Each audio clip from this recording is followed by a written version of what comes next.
পুটিয়া বোলাররা রাগে ফুঁসছিলেন, কিন্তু সবচেয়ে বড় সত্য হলো 5 ওভার পার হয়ে গেলেও সাউথ আফ্রিকা বাংলাদেশের একটি উইকেটও ফেলতে পারেনি।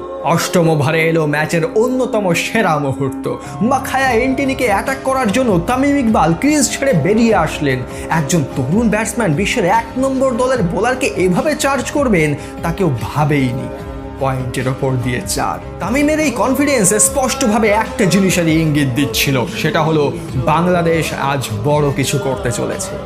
10 ওভার শেষে বাংলাদেশের স্কোর বিনা উইকেটে 36, জাভেদ ওমর 14 আর তামিম 19 রানে অপরাজিত। তখন এটাই ছিল সাউথ আফ্রিকার বিপক্ষে ওয়ানডে ক্রিকেটে বাংলাদেশের সর্বোচ্চ ওপেনিং পার্টনারশিপ। সাউথ আফ্রিকানরা তখন চারপাশ থেকে আক্রমণ শুরু করেছে। এন্টিনি চিৎকার করছে, বাউচার স্লেজিং করছে, আর আন্দ্রে নেল তার প্রতিটি বলের পর ব্যাটসম্যানের দিকে তেড়ে আসছে।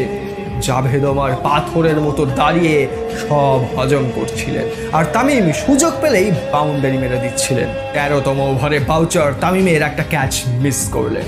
সাউথ আফ্রিকা বুঝতে পারছিল দিনটা তাদের জন্য সহজ হবে না। অবশেষে 14তম ওভারে আন্দ্রে নেল সফল হলেন।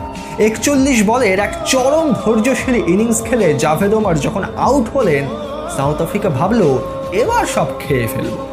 ক্রিজে আসলেন অধিনায়ক হাবিবুল বাশার, কিন্তু নেমেই তিনি পড়লেন আন্দ্রে নেলের এক ভয়ানক স্নোটার বাউন্সারের মুখে।